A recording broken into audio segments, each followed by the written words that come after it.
আসসালামু আলাইকুম দর্শক, শুভেচ্ছা নিন। আপনাদের সবাইকে স্বাগত জানাচ্ছি আমি কনক সরোয়ার আজকের অনুষ্ঠানে। শিরোনাম দেখে বুঝতে পারছেন, শহীদ ওসমান হাদির যে হত্যা, সেই হত্যার আগে আমাদের এটাকে আমি বলছি রাষ্ট্রীয় পরিকল্পনা। রাষ্ট্রীয় পরিকল্পনা একটি অনেক বড় শব্দ, কিন্তু সার্বিক যে পরিস্থিতি, যেভাবে হত্যাকারী, আপনারা জানেন যে দুটি অস্ত্র সহ এবং একটি ডাকাতি মামলায় তাকে গ্রেপ্তার করা হয়েছিল। আসসালামু আলাইকুম প্রিয় দর্শক, কথা বলছেন আমাদের সবার পরিচিত প্রিয় মুখ, অত্যন্ত সাহসী সাংবাদিক কনক সরোয়ার। আমরা সরাসরি ভিডিও স্ক্রিনে চলে যাব, সেখানে ডক্টর কনক সরোয়ারের আজকের এই গুরুত্বপূর্ণ লাইভটি দেখে আসবো। তো চলুন দর্শক, আমরা সরাসরি ভিডিও স্ক্রিনে চলে যাই, সেখানে আজকের ভিডিওর মূল অংশ দেখে আসি। পরিকল্পনা একটি অনেক বড় শব্দ, কিন্তু সার্বিক যে পরিস্থিতি, যেভাবে হত্যাকারী, আপনারা জানেন যে দুটি অস্ত্র সহ একটি ডাকাতি মামলায় তাকে গ্রেপ্তার করা হয়েছিল। পরবর্তীতে সে জামিন পেয়ে 2 মাসের মধ্যে জামিন পেয়ে ঘটনাটি ঘটায়। তো এই সবকিছুর মধ্যে একটি যোগসূত্র খুঁজতে যে আমরা নিম্ন আদালত, উচ্চ আদালত, পুলিশের রিপোর্ট সবকিছু মিলিয়ে আমরা যেটি দেখলাম যে এটিকে আসলে রাষ্ট্রীয় পরিকল্পনা বলা ছাড়া অন্য কিছু বলার মতো কোনো সুযোগ নাই। আমি কিছু তথ্য প্রমাণ আপনাদের সামনে তুলে ধরবো, বাকিটা আপনাদের বিবেচনা। প্রথমে একটু বলতে চাই যে ধরেন শরীফ ওসমান হাদির যেই মাত্র 32 বছর বয়সে তার যেই রাজস্বিক বিদায়, তার যে রাজকীয় বিদায়, মানে একটি ছেলে, মানে যে কোনো বড় কোনো দলের সঙ্গে যুক্ত না, কিচ্ছু না। জুলাই বিপ্লবের অগ্রগামী ভূমিকায় ছিল। ইনকিলাব মঞ্চ নামে একটি রিসার্চ স্টাডি সার্কেলের মতো একটি সংগঠনের মুখপাত্র, তাকে কেন্দ্র করে এই যে লক্ষ লক্ষ মানুষের উপস্থিতি, এই উপস্থিতির মধ্যে ধরেন আমাদের কি বলবো, অহংকারী, পায়াভারী, শক্তিশালী রাজনীতিবিদদের মুখে চুনকালি দিয়ে দিয়েছে যে মানুষের ভালোবাসা পাওয়ার জন্য যে মানে বহু বড় দলের বহু বড় নেতা হতে হয় না, মানুষের ভালোবাসা যে ঐশ্বরিক এবং এটা যেভাবেই আসে, এই বিষয়টি আমি তো রাজনীতিবিদদের যাদের চেহারা দেখলাম, যাদের বক্তব্য শুনলাম, মোটামুটি এই বিষয়টি নিশ্চিত। তো আমরা যদি একটু মূল বিষয়টায় যাই, মূল বিষয়টায় যাওয়ার আগে আমি একটু আপনাদেরকে দর্শক বাংলাদেশের স্ট্যান্ডিং যে বিধান, সেই বিধানের জায়গাটা একটু বলতে চাই। যে আমাদের পুলিশ বলেন, আমাদের সেনাবাহিনী বলেন, প্রত্যেকটা জায়গায় তাদের একটা এসওপি, সংক্ষেপে এসওপি, এটার স্ট্যান্ডিং অপারেটিং প্রসিডিওর বলে একটা আইন আছে, একটা আইন কি একটা বিধান আছে আর কি, এসওপি। অর্থাৎ এনি ইমার্জেন্সি কন্ডিশনে, ধরেন ঢাকা শহরে একটা ভয়াবহ ভূমিকম্প হলো, বা কোথাও একটা ভয়াবহ একটা বিস্ফোরণের ঘটনা ঘটলো, বা কোথাও ভয়াবহ একটা দুর্ঘটনা হলো, বা কোথাও একটা ট্রেন দুর্ঘটনা হলো, সেই মুহূর্তে আদেশের অপেক্ষায় না থেকে স্ট্যান্ডিং অপারেটিং যে প্রসিডিওর, সেই প্রসিডিওর কিন্তু প্রত্যেকের জন্য আছে। যেমন আমরা বিডিআর হত্যাকাণ্ডের সময় এই এসওপি ফলো না করার জন্য কিন্তু আমরা সেনাবাহিনীকে দায়ী করি, কারণ সেখানে ধরেন ইউনিফর্ম পরা, বুকের মধ্যে ভারী ভারী মেডেল ঝোলানো মুরব্বীরা সব বসেছিল, চিফ আদেশ দেবেন তারপর তারা কাজ করবেন, অথচ তারা ভুলে গিয়েছিলেন তাদের একটা স্ট্যান্ডিং অপারেটিং প্রসিডিউর আছে, যেটি এসওপি। পুলিশে আছে, সকল জায়গায় আছে। তো এই ওসমান হাদিকে হত্যা করার পরে যে কথিত খুনির কথা বলা হচ্ছে, ফয়সল, সেই ফয়সল পরবর্তীতে পরের দিনই বলে দেওয়া হলো যে ফয়সল গভীর রাতে সীমান্ত ক্রস করে ভারতে ঢুকে গেছে। এবং আমরা পরবর্তীতে দেখলাম যে এটি একটু অবিশ্বাস্য যে ফয়সল খুন করেছে, তার বাসায় গেছে, জামা কাপড় পরিবর্তন করছে, মোটরসাইকেলের লাইসেন্স প্লেট পরিবর্তন করছে, অস্ত্রগুলো লুকানোর জন্য, ফেলে দেওয়ার জন্য তার বাবা মায়ের কাছে দিয়েছে। তো সব মিলিয়ে দেখা গেল যে সে খুন করার পরে কোত্থেকে কোথায় গেছে সকল তথ্য চলে আসলো, কিন্তু সে দেশের বাইরে পালিয়ে গেল। এবং ইন্টারেস্টিংলি আমি তো বলবো যে ডক্টর ইউনূস এই হাদির হত্যা হওয়ার, হাদির উপর গুলি বর্ষণের পরপরই মানে সেদিন রাতেই 9:30-10টায় তিনি উপদেষ্টা, পুলিশ, সশস্ত্র বাহিনী, গোয়েন্দা সংস্থার সঙ্গে জরুরি বৈঠক করেছেন, এবং সেখানে তিনি বলেছেন যে হাদির উপর হামলাকারীরা যেন দেশ ছাড়তে না পারে। এটি ছিল প্রধান উপদেষ্টার মানে একদম সকলকে ডেকে নিয়ে আদেশ দেয়া, এবং এই বৈঠকটি হয়েছে হাদি যেদিন গুলিবিদ্ধ হয়েছেন সেই শুক্রবার রাত 9:30-10টায় এই বৈঠকটি অনুষ্ঠিত হয়। কিন্তু পরবর্তীতে আমরা জানলাম যে হাদি নাকি ওই দিনই রাত 3টার সময় বর্ডার পার হয়ে চলে গেছেন। তো এর বাইরে ধরেন পুলিশের হাতে রেড অ্যালার্ট জারির ক্ষমতা আছে, আমাদের মাঠে কিন্তু সেনাবাহিনী ম্যাজিস্ট্রেসি পাওয়ার নিয়ে আছে। হাদির এই ঘটনা কিন্তু দুপুর 2:26 বা 27 এই ঘটনা 3টার মধ্যে কিন্তু পুরো দেশের মধ্যে ছড়িয়ে পড়েছে, সবাই জানে। প্রত্যেকটা এজেন্সি তো বটে, প্রত্যেকটা সাধারণ মানুষ জানে, যার কাছে একটা সাধারণ মোবাইলের এক্সেস ছিল সেও জানে যে হাদি গুলিবিদ্ধ হয়েছেন। তো এরপরে যে একটা স্ট্যান্ডার্ড প্রসিডিউর আছে, আরেকটা প্রসিডিউর যে রেড অ্যালার্ট জারি করা, প্রত্যেকটা জায়গায় ব্লক রেড দেয়া, রাস্তাঘাটে তল্লাশি চৌকি বসানো, সীমান্তে রেড অ্যালার্ট দেওয়া, সীমান্তের যে জায়গাগুলো দিয়ে মানুষ পালিয়ে যায় গোপনে, সেই জায়গাগুলোকে সুরক্ষিত করা, এই সব কিছু। কিন্তু দুর্ভাগ্যজনক হচ্ছে কোনো ধরনের কোনো এসওপিও মানা হয়নি, রেড অ্যালার্টও দেওয়া হয়নি, কিছুই হয়নি। তো এখন আমরা যদি দেখি যে আমরা একটু ডকুমেন্ট গুলো একটু যাই। হাদি অ্যারেস্ট, হাদির এই যে খুনি, কথিত খুনি ফয়সল, সে অ্যারেস্ট হয়েছে 8ই নভেম্বর, এবং 8ই নভেম্বরের যে এজাহার, সেই এজাহারে কিন্তু হাদির এই বিষয়টা নিয়ে বিস্তারিত বলা হয়েছে 8ই নভেম্বর 2024 সালে। তো 8ই নভেম্বর এই 2024 সালের এই এজাহারের পরে আপনার 9 নভেম্বর এই ফয়সলের নামে এই ডাকাতির মামলায় তাকে গ্রেপ্তার দেখানোর জন্য আবেদন করা হয়। এবং আমি যদি আপনাদেরকে এই এই এই আবেদন থেকে একটু পড়ে শোনাই। বিজ্ঞ মেট্রোপলিটন ম্যাজিস্ট্রেট আদালতের এই আবেদন বিষয়, হাজতি আসামি ফয়সল করিম মাসুদ ওরফে রাহুল 36কে মামলায় গ্রেপ্তার দেখানোর আবেদন। আদাবর থানায় মামলা নম্বর 2, তারিখ 1/11/24, অর্থাৎ 1 নভেম্বর 2024 তারিখে একটি ডাকাতির মামলা, যেটি 382 ধারা, পেনাল কোড 427, ধারা 382/427 পেনাল কোড। এবং সেখানে মনমত হালদার এসআই নিরস্ত্র, তিনি বলছেন যে এই ফয়সল করিম মাসুদ 8/11/24 তারিখে 1878 সালের অস্ত্র আইনের 19/19 ধারায় গ্রেপ্তার করে তাকে আদালতে সোপর্দ করা হয়, এবং আদালত তাকে একদিনের রিমান্ড দেয়। এবং এই ব্যক্তি গত 28/10/2024, অর্থাৎ 28শে অক্টোবর 2024 2টার সময় ডাকাতি করার জন্য মামলার বাদী, মানে এই মামলা, এটা নিয়ে একটি মামলা হয়েছিল, ডাকাতি মামলা, সেই মামলার বাদীকে প্রাণনাশের হুমকি দিয়ে 17 লক্ষ টাকা ছিনিয়ে নেওয়ার সময় সে বাধাপ্রাপ্ত হয় এবং 2টি মোবাইল ফোন ভাঙচুর করে 60,000 টাকা ক্ষতি সাধন করে। আসামির বিরুদ্ধে বর্ণিত মামলায় এজাহারে আনিত অভিযোগের সত্যতা সপক্ষীয় সাক্ষ্য প্রমাণ রহিয়াছে। এমত অবস্থায় হাজতে উক্ত আসামিকে সূত্র মামলায় গ্রেপ্তার দেখানো প্রয়োজন, অর্থাৎ তাকে অস্ত্র মামলার পরে এই ডাকাতি মামলা যেটি রুজু করা হয়েছিল 1 নভেম্বর, সেই মামলায় তাকে গ্রেপ্তার দেখানো হয়, গ্রেপ্তার দেখানোর আবেদন করা হয় এবং সেই আবেদন মঞ্জুর করা হয়।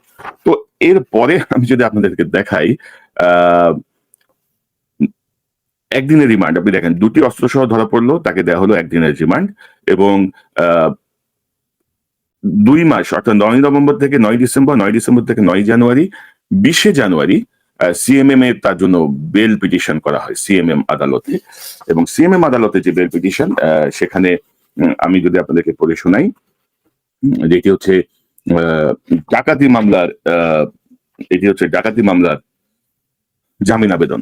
জামিন আবেদনে বলা হচ্ছে, হাজতি আসামির পক্ষে জামিনের আবেদন। দরখাস্তকারী আসামির পক্ষে বিনীত নিবেদন এই যে, মামলার আসামি একজন সহজ সরল নির্দোষ ব্যক্তি বটে। উক্ত মামলায় আসামি সম্পূর্ণভাবে পরিস্থিতির শিকার বটে। উক্ত মামলায় আসামি গত 14/11/2024 তারিখ হতে জেল হাজতে মানবেতর জীবনযাপন করতেছে। 14 তারিখ কেন বুঝলাম না, সে তো 8 তারিখ থেকে অ্যারেস্ট। উল্লেখিত মামলায় আসামিকে ঘটনাস্থল হইতে গ্রেপ্তার করা হয়নি, আসামির নিকট হতে কোনো কিছু উদ্ধার করা হয়নি বটে। আসামির অবর্তমানে তার স্ত্রী, শিশুকন্যা, সন্তান ও বৃদ্ধ বাবা মা অনাহারে জীবন অতিবাহিত করিতেছেন বটে। আসামিকে জামিন দিলে পলাতক হবে না, নিয়মিত বিজ্ঞ আদালতে হাজিরা প্রদান করবে বটে। এবং এখানে আপনারা দেখবেন এই অ্যাপ্লিকেশনের বাম দিকে এই জায়গাটায় ম্যাজিস্ট্রেটের একটা নোট, ম্যাজিস্ট্রেট লিখছেন যে আসামি দীর্ঘ 2 মাসের ঊর্ধ্বকাল হাজতবাসে আছেন। আসামির নামে আসামির কাছ থেকে কোনো চোরাই মাল উদ্ধার নেই, পূর্বের কোনো মামলা নেই। আপনি দেখেন তার নামে কিন্তু অলরেডি ডাকাতিটা হচ্ছে, তাকে শোন অ্যারেস্ট দেখানো হয়েছে, ডাকাতির মামলায় তাকে অ্যারেস্ট দেখানো হয়েছে এই মামলাকে বাদীর হিসেবে। কিন্তু ম্যাজিস্ট্রেট লিখছেন যে তার নামে পূর্বের কোনো মামলা নেই। এটা হচ্ছে এই পাশের F1 এর নিচের অংশটুকু হচ্ছে ম্যাজিস্ট্রেটের নোট। এরপরে আপনারা যান সিএমএম এর যে আদেশ, সিএমএম যে হাতে লেখা যে আদেশ, সিএমএম এর নাম হচ্ছে, আমি যদি সিএমএম এর নামটা বলি, সিএমএম এর নাম হচ্ছে পার্থভদ্র। এই পার্থভদ্র সাহেব মেট্রোপলিটন ম্যাজিস্ট্রেট, তিনি লিখছেন তার নোটশিটে 20/1/2025 তারিখে, অর্থাৎ এই জামিন আবেদনের পরে তিনি এই নোটশিটে লিখছেন যে আবেদন মতে নথি উপস্থাপন করা হলো বিজ্ঞ কৌশলী হাজতি আসামি ফয়সল করিম মাসুদের পক্ষে জামিন আবেদন করে জানান যে আসামি দীর্ঘ 2 মাসের অধিক ইত্যাদি ইত্যাদি রয়েছে, জামিনকালে পলাতক হবে না, যথেষ্ট জিম্মাদার দিবে, রাষ্ট্রপক্ষ জামিনের ঘোর বিরোধিতা করেন। আসামি জামিনে গেলে পলাতক হবে মর্মে জানায়। দেখিলাম উভয় পক্ষের বক্তব্য শুনলাম, নথি পর্যালোচনা করিলাম। নথি পর্যালোচনায় দেখা যায় যে আসামি 2 মাসের অধিককাল হাজতবাস, আসামি নিকট হতে কোনো চোরাই মাল উদ্ধার হয় নাই, পিসিপিআরে কোনো মামলা নাই। সার্বিক বিবেচনায় আসামিকে বিজ্ঞ কৌশলী ও একজন স্থানীয় এনআইডি কার্ডধারীর ব্যক্তির জিম্মায়, অর্থাৎ আমি যদি আপনাদেরকে দেখাই, কার্ডধারী ব্যক্তির জিম্মায় পুলিশ রিপোর্ট দাখিল করা পর্যন্ত 500 টাকা বন্ডে জামিন মঞ্জুর করা হলো আমার কথিত মতে লিখিত, এবং পরে একটা জামিনের বন্ড দেওয়া হয়। এবং আপনি যদি দেখেন দর্শক, আপনাদেরকে যদি আমি একটু বলি, এই যে ধরেন সিএমএম এর যে প্রথম আদেশে তিনি বলছেন যে নথি পর্যালোচনা করিলাম। এই যে নথি পর্যালোচনা করলেই কিন্তু তার কাছে চলে আসার কথা যে এই ব্যক্তির নামে 2টি অস্ত্র সহ একটি মামলা আছে, কিন্তু তিনি সেখানে লিখছেন যে নথি পর্যালোচনা করিলাম, তাহার নামে অন্য কোনো মামলা নয়। অর্থাৎ পিসি এবং পিআর, পিসি হচ্ছে পুলিশ ক্লিয়ারেন্স এবং পিআর হচ্ছে পুলিশ রেকর্ড, তার নামে অন্য কোনো মামলা নাই। তো এই যে পার্থ ভদ্র মেট্রোপলিটন ম্যাজিস্ট্রেট যিনি জামিন দিলেন, এই ম্যাজিস্ট্রেটের সব মামলাতে জামিন দেওয়ার এখতিয়ার আছে, এটা হচ্ছে সকল বিচারকের ইনহেরেন্ট পাওয়ার। বিচারক যদি মনে করেন জামিন দিতে পারেন, নাও দিতে পারেন। সচরাচর এই জাতীয় ক্ষেত্রে কোনো জামিন হয় না যদি উপরের দিক থেকে কোনো নির্দেশ না আসে। এবং উপরের দিক থেকে নির্দেশ আসার কারণ তার নামে যে অস্ত্র মামলা হয়েছে, 2টি অস্ত্র সহ যে তাকে গ্রেপ্তার করা হয়েছে, সে যে একদিনের রিমান্ডে ছিল, সকল ধরনের কাগজ কিন্তু ওই মামলার নথির মধ্যে থাকার কথা।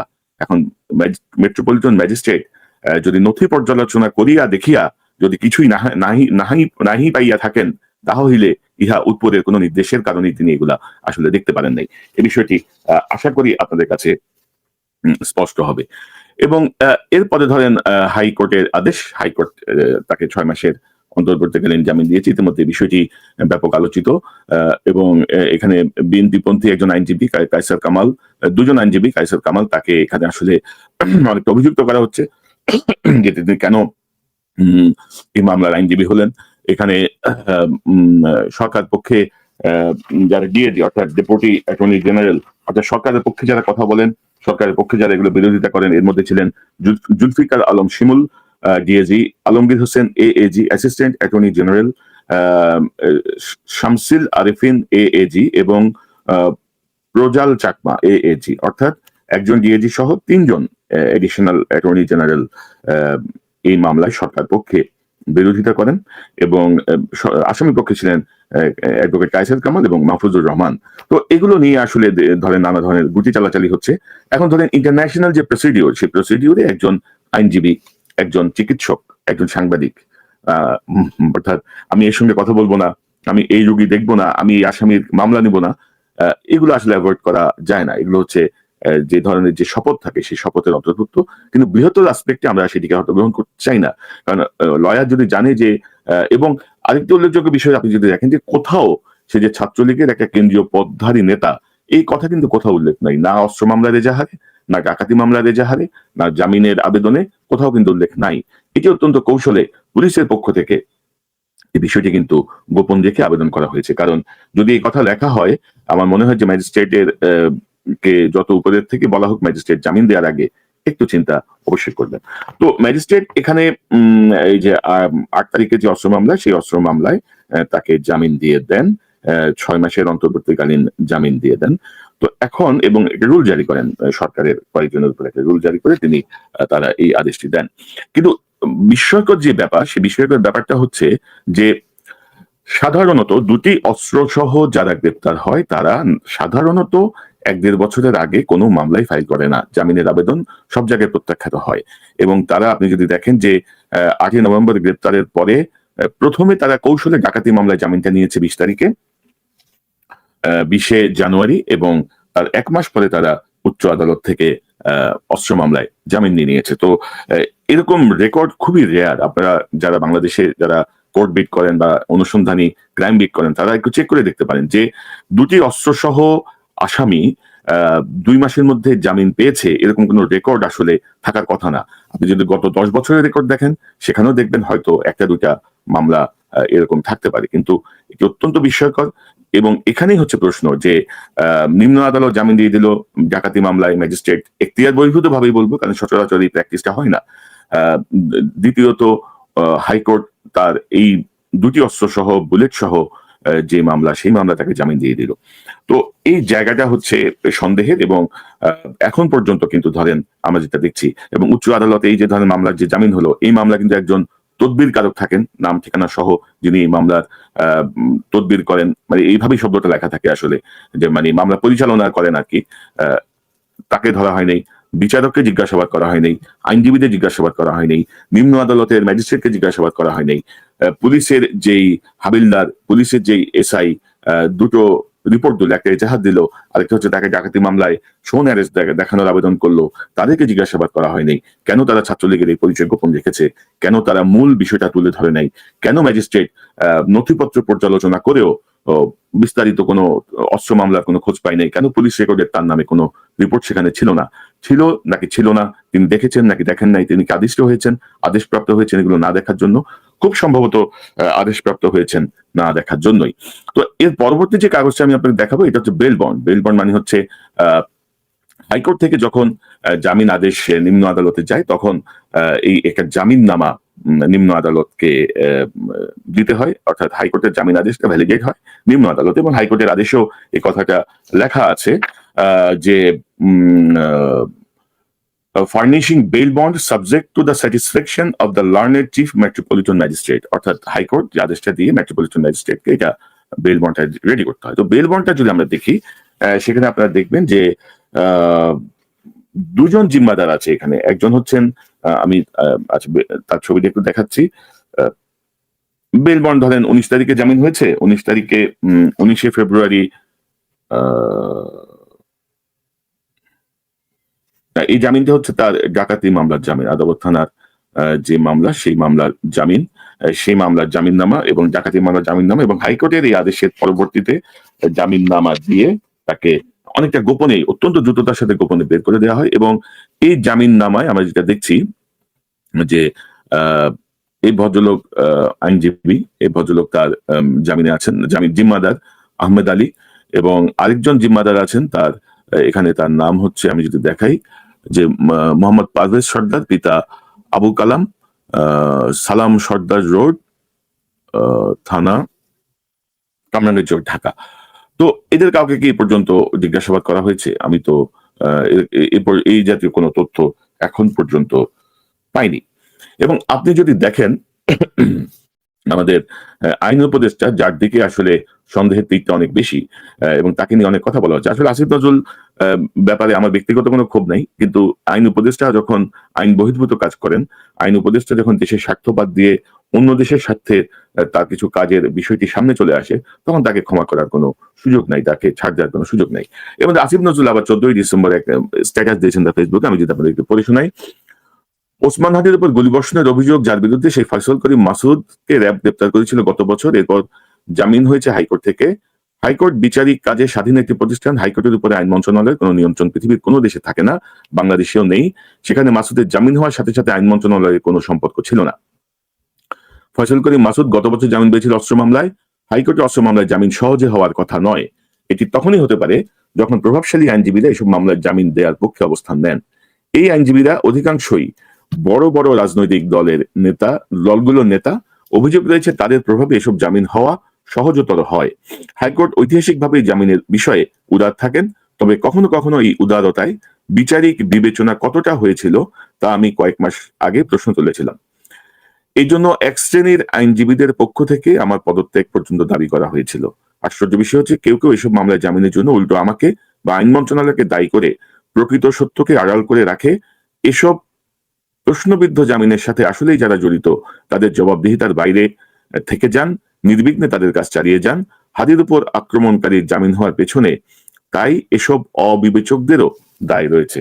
অর্থাৎ আসিফ নজরুলের স্ট্যাটাসে আপনাদের মনে হতে পারে যে আসিফ নজরুল আগের সমালোচকের ভূমিকা আছেন, সাংবাদিকের ভূমিকা আছেন, কলামিস্টের ভূমিকা আছেন, তিনি লিখছেন যে ইহা ঠিক হচ্ছে না, ইহা অবিবেচক কাজ, এটা এই জাতীয় ধরেন জ্ঞানগর্ভ কথা তিনি বলছেন। অথচ গত 16 বছরে হাসিনার দ্বারা আমাদের উচ্চ আদালত, আমাদের নিম্ন আদালতের যে ক্ষতিগ্রস্ততা, আমাদের যে খেয়াল খুশি মতো বিচারটাকে যে পকেটে ঢুকিয়ে ফেলা হয়েছিল, বিচারটাকে যে ইচ্ছা মতো ভাবে ব্যবহার করা হয়েছিল, সেই জায়গাটা ঠিক করার দায়িত্ব ছিল আসিফ নজরুলদের। এখনো হাসিনা আমলের নিয়োগ পাওয়া ৬২ জন বিচারক হাইকোর্টে বহাল তবিয়তে বসে আছেন, এবং কিছু অতি নিম্ন শ্রেণীর বিচারক, মানে জানোয়ার প্রকৃতির বিচারক, যারা হাসিনার পাঁচাটা কুকুর, তাদেরকে সরাতেও এই আইন মন্ত্রণালয়ের, এই প্রশাসনের ৬-৭ মাস সময় লেগেছে, এবং এটা আপনারা সবাই ইতিমধ্যে জানেন। এবং তাদেরকে খুব বিনয়ের সাথে তাদেরকে উচ্চ আদালত থেকে সরানো হয়েছে।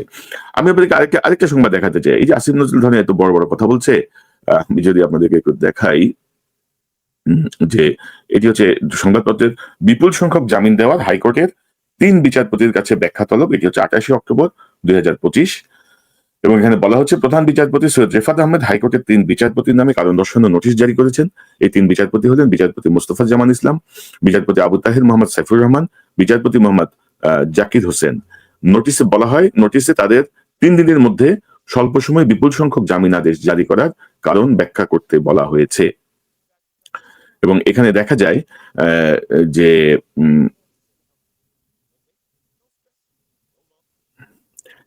এর আগে ধরেন আইন উপদেষ্টা এখানেও তার মন্তব্য বলছেন, নোটিশে বলা হয়েছে বিচারকের জামিন আদেশ দেওয়ার সময় ২ সদস্যের বেঞ্চের দায়িত্ব ছিলেন, বর্তমানে তারা একক সদস্যের বেঞ্চের দায়িত্ব পালন করছেন। এছাড়া জামিন আবেদনে অভিযুক্তদের আইনজীবীদের তালিকাও জমা দিতে বলা হয়েছে। এর আগে আইন উপদেষ্টা আসিফ নজরুল জানিয়েছিলেন একজন বিচারকের জামিন মঞ্জুর করার ক্ষমতা আছে, তবে ৪ থেকে ৫ ঘন্টার মধ্যে ৮০০ মামলা শুনানি সম্ভব কিনা তা নিয়ে উদ্বেগ প্রকাশ করেন তিনি। হাইকোর্টের অনলাইন কার্যতালিকা অনুযায়ী বিচারপতি মোহাম্মদ জাকির হোসেন এবং বিচারপতি কে এম রাশিদুজ্জামান রাজার বেঞ্চ ৪ সেপ্টেম্বর ২টা থেকে ৪টা ১৫-র মধ্যে ৬১১টি জামিন আদেশ মঞ্জুর করেন। ওই দিন বেঞ্চ ১১০৪টি আবেদনের শুনানি করে ৭৬৮টি মামলায় আদেশ দেয়। ২৪ সেপ্টেম্বর বিচারপতি মোস্তফা জামান ইসলাম, বিচারপতি ইউসুফ আব্দুল্লাহ সুমনের অবকাশকালীন বেঞ্চের কার্যতালিকা অনুযায়ী সকাল ১১টা থেকে দুপুর ২টা পর্যন্ত ১১৪১টি জামিন আদেশ মঞ্জুর করে। বেঞ্চ ১৬৫০টি আবেদনের শুনানি করেছে এবং ১২২৮টি মামলার রায় দিয়েছে। তো এই যে ২৮শে অক্টোবর ২০২৫ এই যে ব্যাখ্যা তলব, এই ব্যাখ্যা তলবের কোনো ব্যবস্থা কি হয়েছে নাকি সেটি আমলাতান্ত্রিক পদ্ধতিতে চলছে? কেউ কেউ বলেন যে প্রধান বিচারপতির এই শোকজ করার কোনো এখতিয়ারই নাই। প্রধান বিচারপতি চাইলে বরখাস্ত করতে পারেন, প্রধান বিচারপতি চাইলে তাদেরকে বাধ্যতামূলক অবসরের সুপারিশ করতে পারেন, তাদেরকে অন্য পানিশমেন্ট দিতে বেঞ্চ নিয়ে নিতে পারেন, কিন্তু তাদেরকে কারণ দর্শাও, এই যে দেখেন ওটারও তো কিছু হয়নি। তো আসিফ নজরুল আসলে ক্ষমতায় যে বসে লেমন জুস খাচ্ছে, ললিপপ চুষে খাচ্ছে, কাজটাকে এইসব সমালোচনার জন্য। এবং দর্শক, আমি যদি আপনাদেরকে বলি যে এই ঘটনার পরপর, অর্থাৎ আপনারা যদি দেখেন যে এই ঘটনায় হাদির মৃত্যু সংবাদ ঢাকায় আসার পরপরই কিন্তু একটি বিক্ষুব্ধ অবস্থার সৃষ্টি হয়। প্রথম আলো এবং ডেইলি স্টারের উপর ভাঙচুর হয়েছে, হামলা হয়েছে। যদিও আমরা কেউই এই জাতীয় হামলাকে সমর্থন করি না, বিশেষ করে গণমাধ্যম বা মিডিয়া হাউসের উপরে এই হামলাকে আমরা সমর্থন করি না, কিন্তু এই গণমাধ্যমও তো ধরেন যেভাবে হাসিনার ফ্যাসিজমকে তারা লালন পালন করেছে, পোষণ করেছে, যেভাবে বাংলাদেশকে জঙ্গি রাষ্ট্র বানানোর তৎপরতায় ছিল, মানুষের ক্ষোভ ছিল। এবং এই বিষয়গুলো নিয়েও কিন্তু আমরা বিভিন্ন সময় বলেছি, অন্তর্বর্তীকালীন সরকারের অপদার্থ মুরব্বী গোষ্ঠী কোনো ধরনের কোনো পদক্ষেপ নেয় নাই, বরঞ্চ এইসব প্রতিষ্ঠানগুলোতে তারা যে তাদের উপস্থিতি দিয়ে এই প্রতিষ্ঠানগুলো আরো ভ্যালিডেট করেছে যে না, তারা খুব ভালো কাজ করছে। এখন ধরেন বিএনপি বা বিএনপির ভারপ্রাপ্ত চেয়ারপারসন তারেক রহমান, বেগম খালেদা জিয়া, সকলের যে পরিমাণ চরিত্র হনন করেছে এই দুটো পত্রিকা, এখন আমরা দেখছি যে উল্টো খবর, বিএনপির যে দরদ উতলায় উঠতেছে। আমরা চাই যে যারা ভাঙচুরের সঙ্গে ছিল তাদেরকে নিশ্চয়ই আইন শৃঙ্খলা বাহিনী খুঁজে বের করবে, তাদের ব্যাপারে নিশ্চয়ই আইনগত পদক্ষেপ নেবে, কারণ ভাঙচুর বা অগ্নিসংযোগ কোনো সমস্যার সমাধান হতে পারে না। পাশাপাশি এটাও বুঝতে হবে মানুষের ক্ষোভকে আপনি এমন পর্যায়ে নিয়ে যাবেন না যে পর্যায়ে মানুষ বিস্ফোরিত হয়, মানুষ সহিংসতার পথে চলে যায়। কারণ আইন যখন কার্যকর হয় না, আইনের শাসন যখন কার্যকর হয় না, তখন কিন্তু ভিন্ন দিকে টার্ন করে। তো প্রথম আলো ডেইলি স্টার যেদিন ভাঙচুর হচ্ছে, সেদিন রাতে যখন একটা বিক্ষুব্ধ পরিস্থিতি, সেই বিক্ষুব্ধ পরিস্থিতির রাতেই ময়মনসিংহে আরেকটা ঘটনা ঘটে। ময়মনসিংহে একজন পোশাক শ্রমিককে পিটিয়ে পুড়িয়ে হত্যা করা হয়। পিটিয়ে বলা হচ্ছে যে ভালুকায়, ময়মনসিংহের ভালুকায় পোশাক কারখানার শ্রমিক দীপু চন্দ্র দাসকে পিটিয়ে পুড়িয়ে হত্যার ঘটনায় তোলপাড় চলছে, এবং বলা হয় যে গত বৃহস্পতিবার রাতে ধর্ম এবং অবমাননার অভিযোগ তুলে ভালুকার হরিরবাড়ি ইউনিয়নের ডুবালিয়া পাড়া এলাকায় পাইওনিয়ার নেটওয়ার্কস বিডি লিমিটেড কারখানার কর্মী দীপু চন্দ্র দাসকে কারখানা থেকে ধরে নিয়ে পিটিয়ে হত্যা করা হয়। পরে ঢাকা ময়মনসিংহ মহাসড়কের বিভাজকের একটি গাছে বিবস্ত্র করে ঝুলিয়ে মরদেহে আগুন ধরিয়ে দেওয়া হয়। অত্যন্ত মর্মান্তিক, অত্যন্ত ন্যাক্কারজনক একটি ঘটনা। কিন্তু আপনারা যদি দেখেন যে ম্যাজিস্ট্রেসি পাওনি সেনাবাহিনী মাঠে, পুলিশ আছে, র্যাব আছে, সেখানে একজন লোককে ধরে নিয়ে পেটানো হচ্ছে, মারা হচ্ছে, গাছে ঝোলানো হচ্ছে, অগ্নিসংযোগ করা হচ্ছে। এতটুকু সময় পর্যন্ত আইন শৃঙ্খলা বাহিনীর কি তৎপরতা আমরা দেখেছি বা আপনারা দেখেছেন? কোথাও কোনো তৎপরতা ছিল? তো আপনারা কি মনে করেন না যে এইটিকে অন্যদিকে ডাইভার্ট করার জন্য একটা পরিকল্পনার অংশ হিসেবে এই ঘটনাটুকু ঘটানো হয়েছে? কারণ আহ, সাধারণত আমি মনে করি যে রাসূল সাল্লাল্লাহু আলাইহি ওয়াসাল্লাম অথবা আল্লাহকে নিয়ে নাস্তিক বলেন বা অন্য ধর্মের কেউ যদি কোনো খারাপ কথা বলে, সেটির বিচার করার কোনো অধিকার কোনো মুসলমানকে দেয়নি, কোরআন হাদিস কোথাও দেওয়া হয়নি।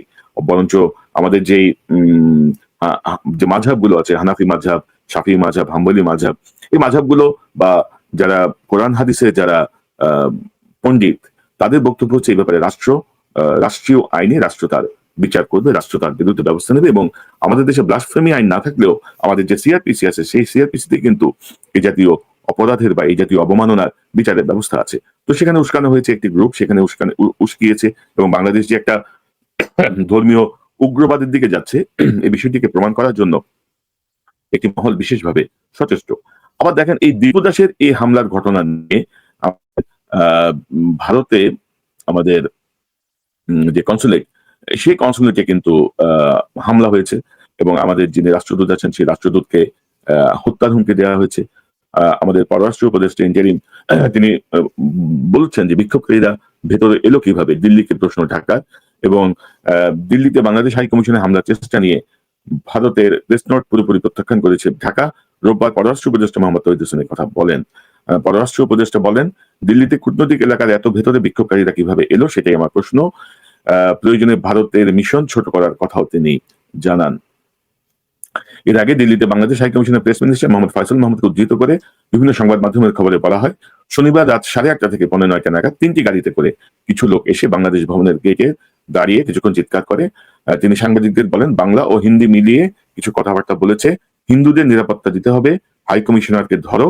পরে তারা মেইন গেটের সামনে এসে কিছুক্ষণ চিৎকার করে, ওরা চিৎকার করে চলে গেছে, এতটুকুই আমি জানি। অর্থাৎ দর্শক, আপনারা যদি এই ওসমান হাদির এই হত্যাকারীর জামিনের যে ধারাবাহিকতা, নিম্ন আদালত, উচ্চ আদালত, তার জামিনে বের আসা, তার দেশ থেকে পালিয়ে যাওয়া, একটা বিক্ষুব্ধ পরিস্থিতি, ভাঙচুর, অগ্নিসংযোগ, এই দীপুকে হত্যা, ফয়সলকে ভারতে পালিয়ে যাওয়া, সবকিছু মিলিয়ে আপনারা কি বুঝতে পারছেন যে এখানে একটা রাষ্ট্রীয় ষড়যন্ত্রের ব্যাপার আছে? এই রাষ্ট্রীয় ষড়যন্ত্রের সাথে আমাদের স্বরাষ্ট্র মন্ত্রণালয় যুক্ত, আমাদের আইন মন্ত্রণালয় যুক্ত, আমাদের গোয়েন্দা সংস্থা যুক্ত, আমাদের পুলিশের একটা, অর্থাৎ স্বরাষ্ট্র মন্ত্রণালয়ের মধ্যে এগুলো সব চলে আসে, বিজিবি যুক্ত এবং সেনাবাহিনীও যুক্ত। কারণ এমন একটি ঘটনা ঘটার পরে যে পদক্ষেপগুলো নেওয়া দরকার ছিল, তারা আসলে কার্যত কেউ কোনো পদক্ষেপ নেন নাই। বাংলাদেশে যে সামনে একটি নির্বাচন আসছে, সেই নির্বাচনকে বানচাল করার জন্য, একটি অস্থিতিশীল পরিবেশ সৃষ্টি করার জন্য এই উদ্যোগটা নেওয়া হয়েছে। এবং আমি তো বলবো যে ডক্টর মোহাম্মদ ইউনূস কিন্তু ঘটনার দিন রাতেই প্রথম যে কথাটি বলেছেন, তিনি বলেছেন যে অপরাধী যেন পালিয়ে যেতে না পারে, হামলাকারী যেন পালিয়ে যেতে না পারে। ডক্টর ইউনূসের এই আদেশ যদি এরা না মানেন, তাহলে কার কি করার আছে? ডক্টর ইউনূস কি করতে পারেন? আমাদের যে স্বরাষ্ট্র উপদেষ্টা, সে তো লেফটেন্যান্ট জেনারেল, তার মানে একটা বোধ বুদ্ধির কোন পর্যায়ে যে পৌঁছেছে আপনারা দেখেন। যে আসিফ নজরুলরা কি বিচার বিভাগের কি সংস্কার করছে, কিভাবে জামিন হয়, কিভাবে ছাড়া পায়, মানে এসব কাব্য করে লাভ আছে আসিফ নজরুল?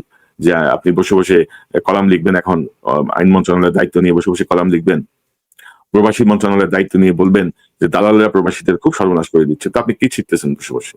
আপনার কাজটা কি? আপনার কাজ তো এগুলো নিয়ন্ত্রণ করা। আপনি না পারলে ভাই বিদায় হন। না পারলে কারোর জন্যই কোনো কিছু থেমে থাকে না, কারোর জন্যই কোনো কিছুই, অর্থাৎ অ্যাবসলিউট না এই পৃথিবীতে। আমি আজকে আছি, কালকে থাকবো না, আপনি আজকে আছেন, কালকে থাকবেন না। পৃথিবী থেমে থাকবে না, পৃথিবীর মতো চলবে। হাসিনার এত দুর্দান্ত প্রতাপে শাসন করছে, পালিয়ে গেছে না? টিকে থাকতে পারছে, সে আর ফিরে আসতে পারবে? মনে তো হয় না। তো সবকিছু মিলিয়ে এই যে একটি রাষ্ট্রীয় পরিকল্পনা, এই পরিকল্পনার মুখোশ উন্মোচন করবে কে? কারণ উপদেষ্টা পরিষদের একটা অংশ, পুলিশের একটা অংশ, বিজেপির একটা অংশ, গোয়েন্দা সংস্থার একটা অংশ, সবাই এর সঙ্গে যুক্ত। এবং আপনারা জানেন যে হাদির মৃত্যু সংবাদ, আমরা সবাই মানসিকভাবে প্রস্তুত ছিলাম, কিন্তু হাদির মৃত্যু সংবাদ আসার পরবর্তী কি কি প্রতিক্রিয়া হতে পারে। পুলিশের স্পেশাল ব্রাঞ্চ কিন্তু এমন একটা রিপোর্ট এই ডিক্লারেশনের কমপক্ষে 3 দিন আগে প্রধান উপদেষ্টা, স্বরাষ্ট্র মন্ত্রণালয়ের সব জায়গায় পৌঁছে দিয়েছে বলে আমি বিশ্বস্ত সূত্রে নিশ্চিত হয়েছি। এবং তারা বলেছে যে এই জায়গাগুলোয় আমাদেরকে স্পেশাল প্রোটেকশনের ব্যবস্থা করতে হবে। কিন্তু তারপরে কেন করা হয় নাই? সরকারের মধ্যে একটা অংশ চাচ্ছে যে একটা বিশৃঙ্খল পরিবেশ তৈরি হোক, একটা অরাজক পরিস্থিতি তৈরি হোক, যেন নির্বাচন পিছিয়ে যায়, যেন একটা বেহাল অবস্থা লাগে, ভারতের সাথে একটা ভেজাল লাগানো, এমন একটা টানাপোড়েন সৃষ্টি করা যেন দেশ অন্যদিকে টার্ন করে। এই জাতীয়, অর্থাৎ দেখেন দর্শক, 10,000 মাইল দূর থেকে অনেক তথ্য খুব বেশি গভীরে যাওয়ার সুযোগ আমাদের কম। আমাদের অনেকের সঙ্গে যোগাযোগের ক্ষেত্রে সীমাবদ্ধতা আছে। কিন্তু তারপরও ধরেন যে ধারাবাহিকতা আমি আপনাদের সামনে তুলে ধরলাম, আশা করি আপনাদের কাছে বিষয়টি স্পষ্ট হবে যে ইহা একটি রাষ্ট্রীয় পরিকল্পনা। উসমান হাদি হত্যাকে একটি রাষ্ট্রীয় পরিকল্পনা। কারণ ওই খুনিকে বের করে আনাই হয়েছিল এমন একটি ঘটনা ঘটানোর জন্য, এবং তাকে সেই নিরাপত্তা এবং নিশ্চিত করা হয়েছিল যে তাকে পূর্ণ সহযোগিতার মাধ্যমে নিরাপদে দেশ থেকে বের করে দেওয়া হবে। এই যে তার বাবা মাকে ধরছে, তার ওয়াইফকে ধরছে, তার বান্ধবীকে ধরছে, আপনি আইনের বেড়া জালে কতক্ষণ তাদেরকে আটকে রাখতে পারবেন? 3 মাস, 6 মাস, 1 বছর? কারণ তারা তো খুন করে নাই। তাদেরকে আপনি নানাভাবে বলতে পারেন তারা খুনের সহযোগী, তারা পালিয়ে যেতে সহায়তা করছে। পালিয়ে যেতে বাপ মা কি সহায়তা করলো? পালিয়ে যেতে সহায়তা করছে পুলিশ, গোয়েন্দা সংস্থা, সেনাবাহিনীর একটা অংশ, বিজিবির একটা অংশ। বিজিবির একটা ব্রিফিং শুনলাম যে ওই সীমান্তে যারা নাকি লোক পারাপার করে, তাদের একজনকে তারা শনাক্ত করে তার বাসায় অভিযান চালায়। বিজিবির ওই অফিসার তার বক্তব্যে বলছেন, আমরা দরজা নক করছি। দরজা নক করছে কিভাবে জানেন তো? ওগো শুনছো, দরজাটা খোলো। বলে যে আমরা দরজা বাইরে আধা ঘন্টা দাঁড়িয়েছিলাম, ইতিমধ্যে ওই তার স্ত্রী ওই আসামিকে ফোন করে বলে দিয়েছে পুলিশ, বিজিবি কিন্তু বাসায় চলে আসছে। তা আপনি আপনি মানে কি আপনার রংঢং করতে যান, দরজা নক করে আধা ঘন্টা দাঁড়ায় থাকবেন, এর মধ্যে তার বউ ফোন করে আসামিদের সতর্ক করে দিবে। এই ট্রেনিং পাইছেন আপনারা? এগুলো আমাদেরকে শেখান, এগুলো আমাদেরকে বুঝাইতে চান? কি বুঝাইতে চান আমাদেরকে? তো দর্শক, এই হচ্ছে অবস্থা। এই আমার কাছে যা তথ্য ছিল আপনাদেরকে দিলাম। বাকিটা ভাই আপনাদের বিবেচনা। আমি বাংলাদেশের কোনো পত্রিকায় দেখছি না। এবং ইন্টারেস্টিংলি ধরেন মামলার যে চার্জশিট, সেই চার্জশিট দেওয়া হয়েছে, যে চার্জশিট দেওয়া হয়েছে 28শে ফেব্রুয়ারি, অর্থাৎ 20শে ফেব্রুয়ারি আসামি জামিনে বের হয়ে গেছে। 28শে ফেব্রুয়ারি চার্জশিট দেওয়া হয়েছে, এবং চার্জশিটে কিন্তু ভালো, চার্জশিটটা খুবই ভালো। চার্জশিটে তার যে অস্ত্র, সেই অস্ত্রের ফরেনসিকও তারা করেছেন।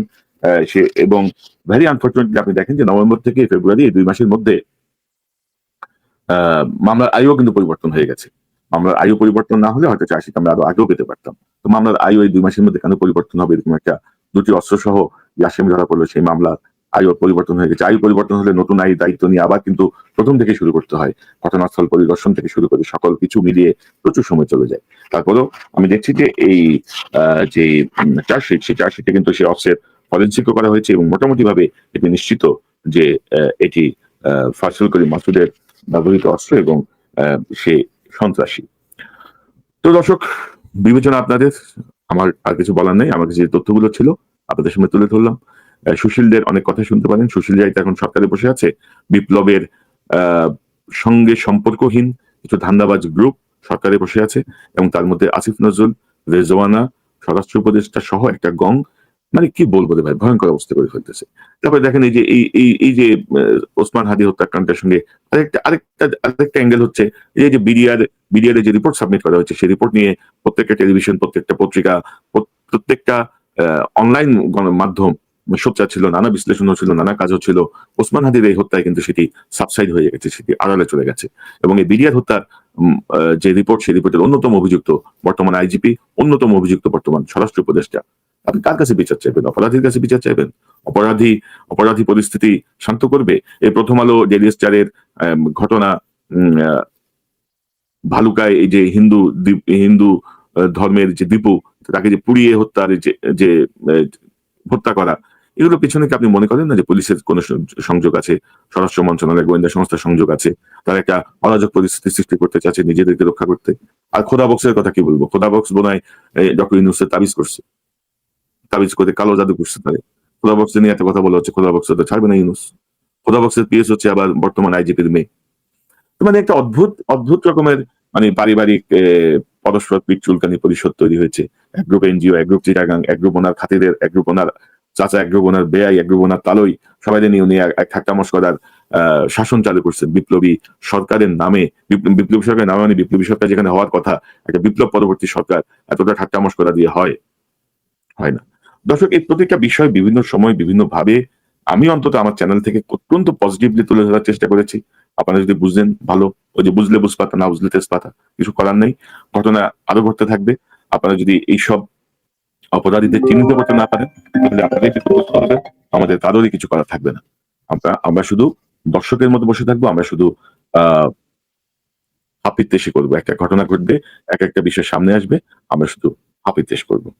এবং আমার মনে হয় যে আমাদের আরেকটু সজাগ হতে হবে। ছাত্র জনতা বিপ্লবকে যারা সফল করেছেন তাদেরকে আরেকটু মনোযোগী হতে হবে, আরেকটু কঠোরতার সঙ্গে পরিস্থিতিতে মাঠে অবস্থান নিতে হবে।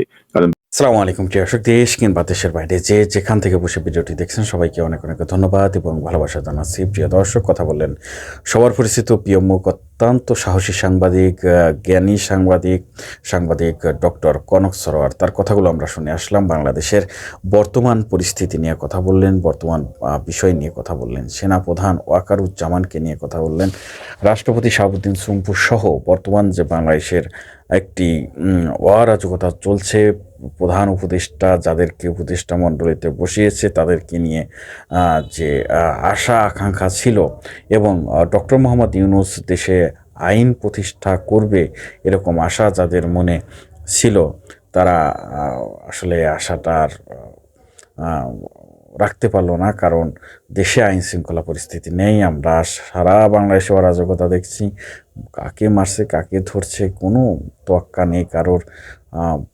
এই যে একটি বিশৃঙ্খল পরিবেশ আমরা দেখতে পাচ্ছি, যা অত্যন্ত দুঃখজনক।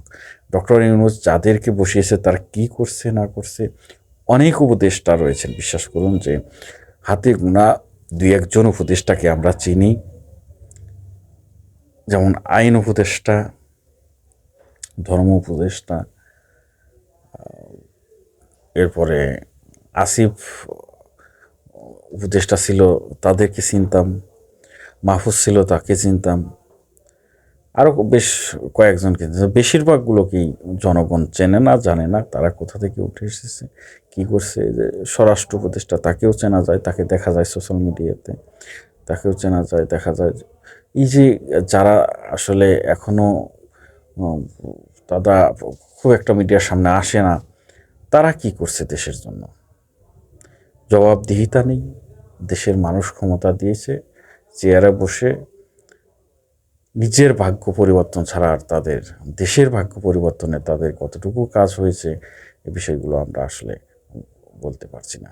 তো সবাই ভালো থাকবেন, সুস্থ থাকবেন, আবার দেখা হবে ইনশাল্লাহ। আসসালামু আলাইকুম।